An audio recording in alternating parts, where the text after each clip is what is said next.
Hello friends, मेरा नाम जूही बंसल है। तो आज हम करेंगे एंटी नेट इकोनॉमिक्स का पॉपुलेशन टॉपिक। तो आपको ये एक ही वीडियो में सभी टॉपिक्स मिल जाएंगे पॉपुलेशन के। जो भी आपके एंटी नेट के लिए क्वेश्चंस बनते हैं वो सभी इसमें कवर हो जाएगा। तो इसके अंदर हम करेंगे माल्थूजिन की theory, optimum theory, Livingston theory, Becker theory, demographic dividend, demographic transition, age structure and life table. तो ये मोस्ट इंपॉर्टेंट वीडियो है, एंड तक जरूर देखना। हाँ, ये थोड़े हैंड रिटन है, बट आप अगर कोशिश करोगे समझने की तो आपको समझ आ जाएगी। और ये क्वेश्चन इतना डीप में नहीं जाता पॉपुलेशन, आपको ऊपर ऊपर से थोड़ी बहुत नॉलेज होनी चाहिए कि कौन से थ्योरी ने कब आई थी वो थ्योरी, किसने दी थी वो थ्योरी, और वो कहना क्या चाह रहा है। तो वैसे ही demographic division, demographic transition, age structure, थोड़ी थोड़ी नॉलेज होनी चाहिए आपको इसके लिए। तो मेरे चैनल पे न्यू है, प्लीज सब्सक्राइब कर लीजिए, बेल आइकन को प्रेस कर लीजिए कि आपको लेटेस्ट वीडियो की अपडेट मिल सके। तो हमारी जो फर्स्ट थ्योरी है वो है माल्थूजिन की थ्योरी।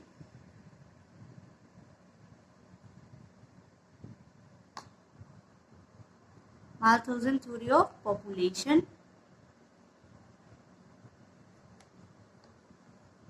देन ये फर्स्ट इकोनॉमिस्ट था जिसने एक सिस्टमैटिक थ्योरी दी थी पॉपुलेशन पे। इसकी बुक थी एक, जो कि अपनों को याद करनी है, principle of population. Principle of population ये कब आई थी? 1798। इस थ्योरी का इन्होंने क्या एक्सप्लेन किया, कहते कि जो पॉपुलेशन है, जो पॉपुलेशन का रेट है वो बहुत ज़्यादा फास्ट बढ़ रहा है एज कम्पेयर टू फूड। मतलब फूड थोड़ा सा बढ़ रहा है क्योंकि पॉपुलेशन हमारी बहुत ज़्यादा हो रही है, जिसकी वजह से जो ह्यूमन प्रोस्पेरिटी है वो नहीं हो पा रही। ह्यूमन प्रोस्पेरिटी नहीं हो पा रही। देन इसने अजम्पशंस दी थी जो कि हमें याद करनी है इसकी अजम्पशन।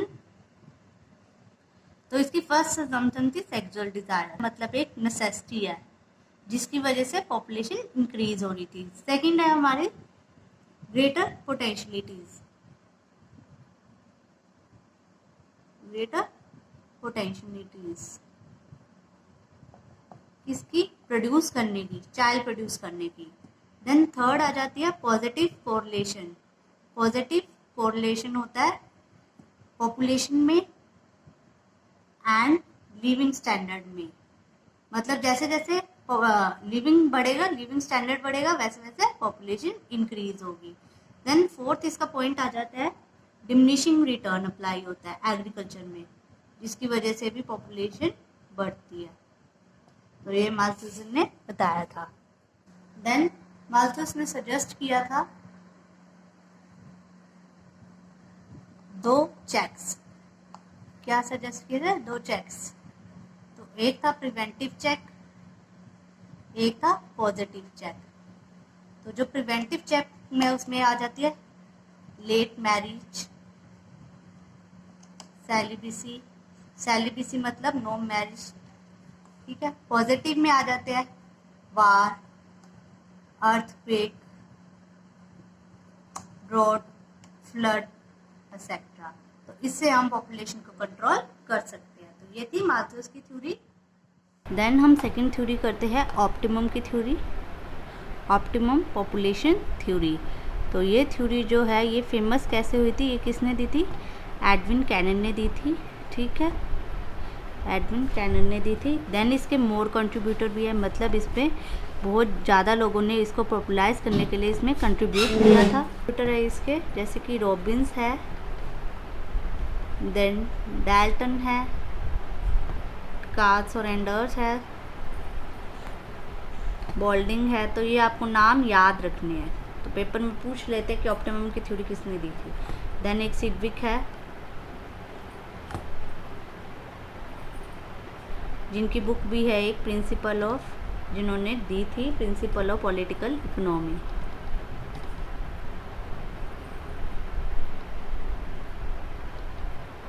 जो कैनन है वो किस पे कंसर्न था, किस चीज़ से कंसर्न था? वो था साइज ऑफ पॉपुलेशन से, size of population and production से, ठीक है। तो वो कहता है, वो भी यही कह रहा है कि ये बेस्ड है लॉ ऑफ डिमिनिशिंग रिटर्न पे। डिमिनिशिंग रिटर्न पे ही इसकी थ्योरी बेस्ड है। तो और ये क्या कह रहे थे, इनका मकसद क्या था, मैक्सिमम प्रोडक्शन करना था।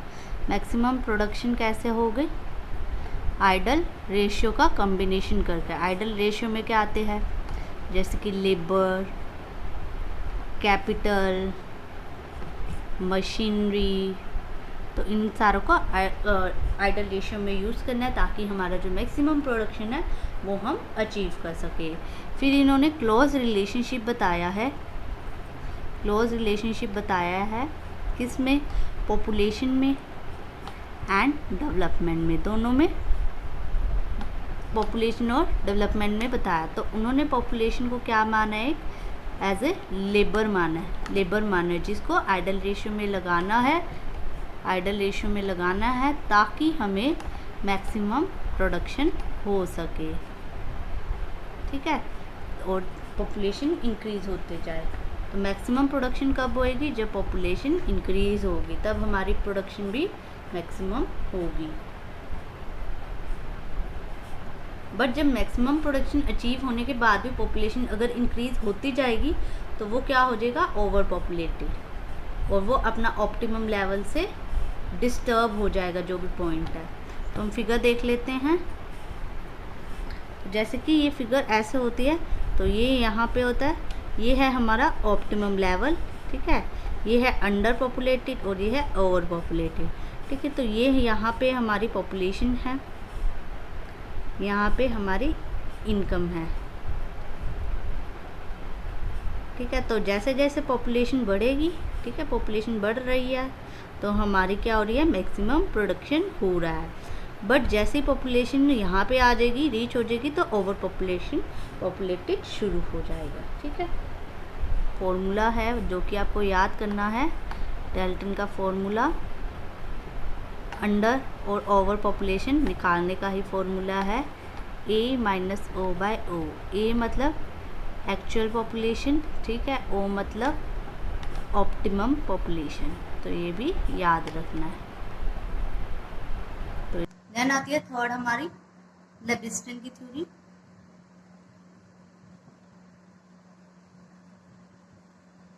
जो कि 1957 में आई थी। तो ये कहते हैं मोर पॉपुलेशन है, अगर ज़्यादा पॉपुलेशन है, सीधा सीधा हमें यही बताना थ्योरी कहना क्या चाहती है, तो यही करना है। इसमें इतना डीप जाने की जरूरत नहीं है, फुल डिटेल में करने की जरूरत नहीं है, बस इन शॉर्ट में करा रही हूँ ताकि आपकी रिवीजन हो सके, आपको कोई भी क्वेश्चन आता है आप सॉल्व कर सके। तो लिविंगस्टन क्या कहता है, जैसे जैसे ज़्यादा पॉपुलेशन होती जाएगी वैसे वैसे ही हमारा मोर एफर्ट लगेगा, हमें हम उस सिचुएशन से निकलने के लिए ज़्यादा एफर्ट लगाना पड़ेगा। किस सिचुएशन से, जैसे डेवलपमेंट की ओर जाना है तो हमें ज़्यादा एफर्ट लगाना पड़ेगा, ज़्यादा जैसे जैसे पॉपुलेशन इंक्रीज होगी। तो जो इकोनॉमिक डेवलपमेंट है वो किससे पॉसिबल है, ऑप्टिमम थ्योरी में तो कहा था पॉपुलेशन को जैसे जैसे बढ़ाएंगे तो मैक्सिमम प्रोडक्शन होगी, बट यहाँ पे वो कह रहे हैं इकोनॉमिक डेवलपमेंट करने के लिए हमें क्या चाहिए, नेचुरल रिसोर्सेज चाहिए, टेक्निकल नो हाउ चाहिए, जैसे कि वो 4 लेबर्स जो होते हैं, कैपिटल चाहिए और मिनरल चाहिए। कोई जरूरी नहीं है कि हमें पॉपुलेशन ही चाहिए, लेबर्स की जरूरत हो, हम कैपिटल और मशीनरी से भी इकोनॉमिक डेवलपमेंट कर सकते हैं। तो डेवलपमेंट के लिए जरूरी नहीं है, हमें डेवलपमेंट करने के लिए क्या चाहिए, मेन हमें बर्थ रेट को रिड्यूस करना पड़ेगा, बर्थ रेट को रिड्यूस करना पड़ेगा ताकि हमारी इकोनॉमिक डेवलपमेंट अचीव हो सके। जिसकी फिगर ये आती है,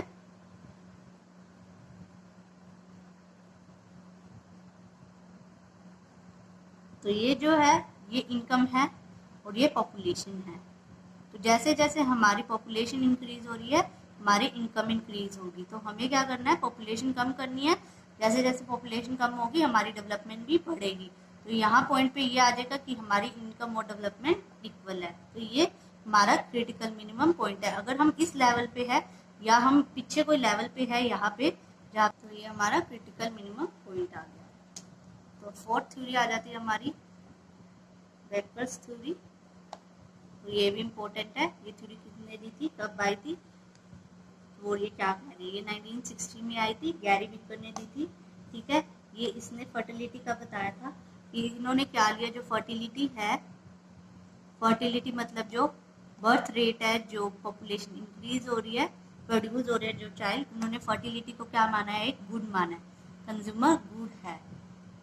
ठीक है, वो कहते हैं जैसे जैसे इनकम इंक्रीज होगी, जैसे जैसे इनकम इंक्रीज होगी हमारी परचेजिंग भी ज़्यादा होगी, हम ज़्यादा प्रोड्यूस करेंगे, हम कंज्यूमर गुड ज़्यादा खरीदेंगे। कंज्यूमर गुड का मतलब है चाइल्ड हम ज़्यादा परचेज करेंगे। ये बेकर ने कहा था, अगर हम परचेजिंग ज़्यादा करेंगे, चाइल्ड ज़्यादा होंगे, जैसे 2, 3, 4 होंगे, तो हमारा क्या होगा, एक्सपेंडिचर भी, चाइल्ड बियरिंग का एक्सपेंडिचर भी इंक्रीज होगा। तो जैसे जैसे एक्सपेंडिचर इंक्रीज होगा हमारी जो एफर्ट, हम और एफर्ट नहीं कर पाएंगे, एफर्ट नहीं कर पाएंगे। ठीक है, तो यही कहना चाह रहा है बीकर अपनी थ्योरी में, जैसे इनकम इंक्रीज होती है वो परचेजिंग ज्यादा करेगा, पर जैसे ही परचेजिंग ज्यादा करता है एक्सपेंडिचर भी ज्यादा लगने लग जाएगा, तो उससे क्या होगा, वो उसके वो एफर्ट नहीं कर पाएगा, और तो जिसकी वजह से फर्टिलिटी कम हो जाएगी अपने आप ही।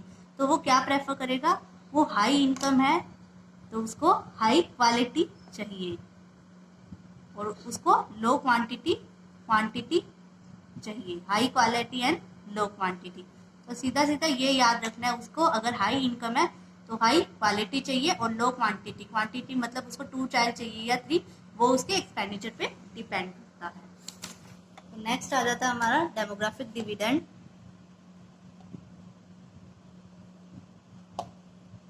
तो इसके अंदर इसको क्या, डेमोग्राफिक डिविडेंड क्या होता है, change in the age structure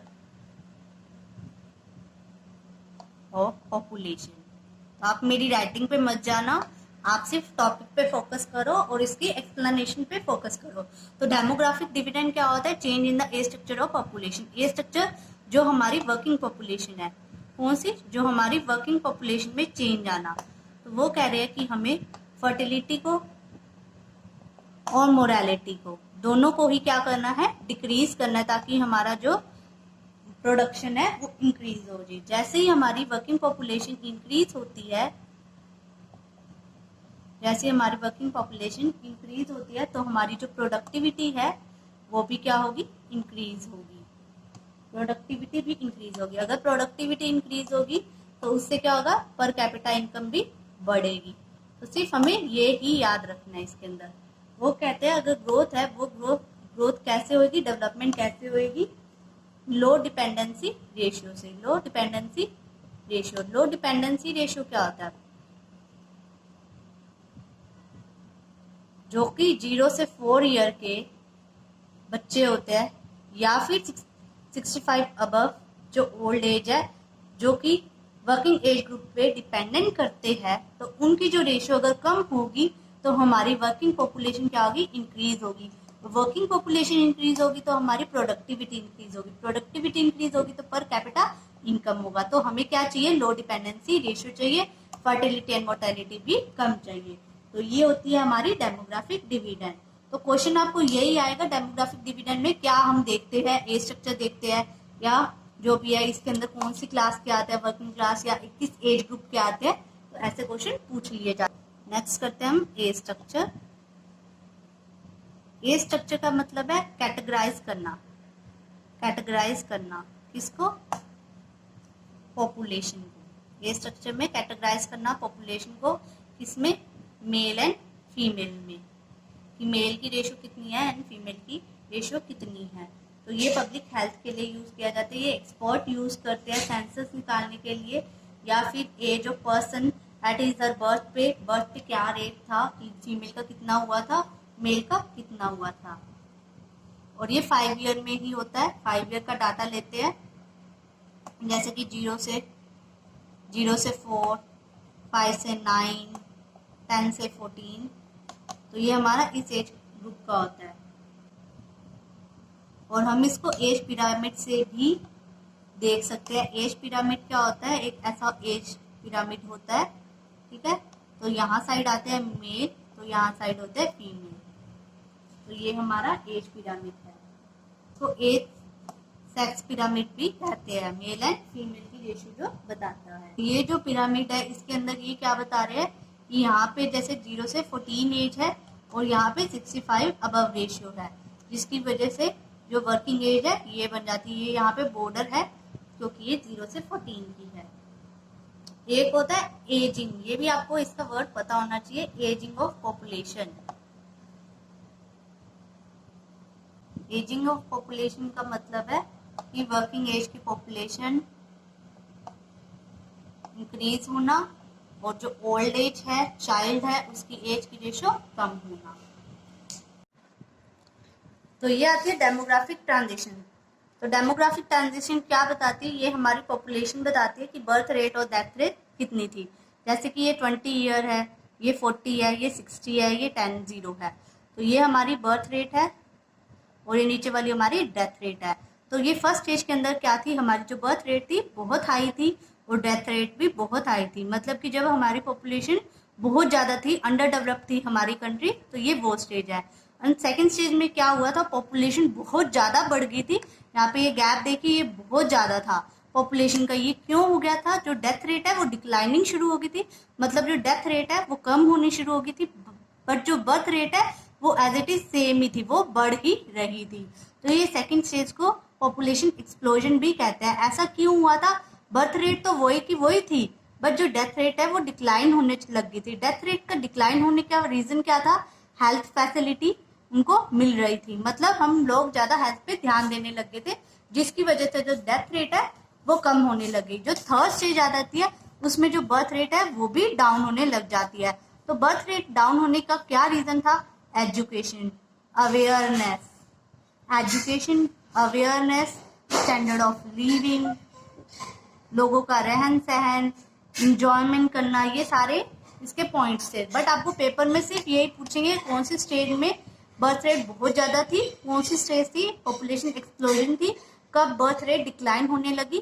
तो जब हमारी फोर्थ स्टेज थी, यहाँ पे बर्थ रेट बहुत ज़्यादा डाउन चलेगी एंड डेथ रेट भी बहुत ज़्यादा डाउन चलेगी। तो इस एज में ये फोर्थ स्टेज वो होती है डेवलप्ड नेशन की। जो ये फोर्थ है वो डेवलप्ड नेशन की स्टेट है, जहाँ पे सिर्फ वहाँ पे एक ही चाइल्ड प्रेफर करती है हर फैमिली, और डेथ रेट भी बहुत कम थी वहाँ पे। तो ये था टॉपिक हमारा डेमोग्राफिक ट्रांजिशन का। तो नेक्स्ट टॉपिक आ जाता है हमारा लाइफ टेबल। तो लाइफ टेबल, एक और लाइफ टेबल को और भी नाम से कहते हैं मोर्टेलिटी टेबल, एक और कहते हैं इसको एक्चुअल टेबल। ठीक है, तो ये लाइफ टेबल हमें क्या कहता है? जो लाइफ टेबल हमें बताता है जैसे कि कोई पर्सन है वो कब से कब तक जिंदा रहा। मान लो वो 0 से उसकी एज कितनी थी? 6 ईयर थी। 6 ईयर के बाद वो मर गया था। कोई एज है पर्सन की 55 है, तो लाइफ टेबल हमें लाइफ एक्सपेक्टेंसी रेशियो बताती है। ठीक है, ये किसने किसने दी थी? इसने रोनेट ने दी थी, ईडन ने दी थी, ठीक है, कैफ्रिट्स ने दी थी। तो ये आपको याद करना है। तो लाइफ टेबल हम किस लिए यूज करते हैं? क्या क्या रेशियो हम फाइंड कर सकते हैं? हम इससे मोर्टेलिटी रेट फाइंड आउट कर सकते हैं, मतलब कि मरने की रेशियो की कितने लोग मर रहे हैं, किस एज में आके वो मर रहे हैं। देन हम कर सकते हैं सर्वाइवरशिप, मतलब कि कितने इस एज तक आके जिंदा रहता है, मतलब कि 55 है, 55 की एज में कितने लोग हैं, कितने % है वो जिंदा रहते हैं। देन लाइफ एक्सपेक्टेंसी की, एक एवरेज पर्सन की लाइफ एक्सपेक्टेंसी कितनी है, एवरेज लगाते हैं, एस्टिमेशन लगाते हैं। तो हम लाइफ टेबल देख लेते हैं क्या क्या था। ये मैंने पहले से लिख लिया था, कैलकुलेट कर लिया था। तो ये एक्स मतलब एज इन ईयर, कितने साल है, जैसे 0 एज, 1 एज है, 2 एज है, 3 एज है, 4 एज है, 5 ईयर है। देन आ जाता है हमारा LX। अब ये टोटल नंबर में बता रखे कितने % थे। 0 में कितने थे? 10, 1 में 9, ये सिर्फ फिगर्स है, एग्जाम्पल ले रखा है। 2 में 7 है, 3 में 5 है। वैसे ही DX कैसे निकालते हैं? DX में क्या होता है कि कितने अब कम हो गए हैं, मतलब कितने अब वो मर चुके हैं। तो 10 में से 9 गए 1, 9 में से 7 गए 2, 7 में से 5 गए 7 में से 5 गए 2, 5 में से 2 गए 3। तो ये वो आ गया। देन हमारा QX क्या होता है? Mortality rate. ये याद रखने की बहुत जरूरी बात है कि X क्या होता है, LX क्या होता है, DX क्या होता है, QX, ये सारी फिगर्स याद करने वाली है। तो X हमारे एज ईयर बताए हुए हैं, LX total number of person बताए हुए हैं, DX हमारे अब जो कम हुए पर्सन वो बताए गए हैं, उन्होंने अपनी एज पूरी नहीं करी है, उससे पहले ही वो कम हो गए हैं। देन आ जाता है QX। तो QX क्या है? हमारी प्रोबेबिलिटी है, मोर्टेलिटी रेट है, कितने मर रहे हैं। तो 1/10, 2/9। तो मतलब ये देखो यहाँ पे ये कितने मर रहे थे? 1 मर रहा था, कितनों के पीछे? 10 के पीछे, तो 1/10। देन PX आ जाता है सर्वाइवल रेट। तो अब कितने आगे एज में वो अगली एज में आ चुके हैं, तो वो 9 आ चुके हैं, 10 थे पहले, 9 आ गए, तो 9/10, 7/9, तो देन ऐसे देन आ जाता है हमारा एलएक्स। एलएक्स है एवरेज लिविंग, तो वो एवरेज कितना कितना जी सकता है, टोटल 0 से 1 की एज में कितने जिंदा है, तो 10 + 9/2, 9 + 7/2, 7 + 5/2, 5 + 2, ऐसे करके एवरेज निकालिए। देन आ जाता है हमारा टीएक्स। तो टीएक्स क्या होता है कि 1 एज के बाद कितने परसेंट रहे हैं, 0 एज के बाद कितने परसेंट रहे हैं, तो ये आते हैं। तो ये निकालने के जैसे कि आप कम्युलेटिव फ्रीक्वेंसी निकालते हो, ये बस वही है, नीचे से शुरू करना होता है। जैसे कि 6 है, तो 6 + 8 कितना हुआ 14, जो यहाँ लिखा जाएगा। देन 9 + 8 कितना हो गया 23.5, तो ये ऐसे लिखी जाते डाटा जो भी बन रहा है आपका, तो ये ऐसे लिखा जाएगा। देन आ जाता है हमारा ईएक्स। ईएक्स क्या होता है, एक्सपेक्टेड लाइफ। तो एक्सपेक्टेड लाइफ निकालने का फॉर्मूला है, जितनी भी हमारा टीएक्स निकाला था अबव द एज था, और टोटल जितने भी पर्सन थे। Thank you. वीडियो को लाइक एंड सब्सक्राइब जरूर करें।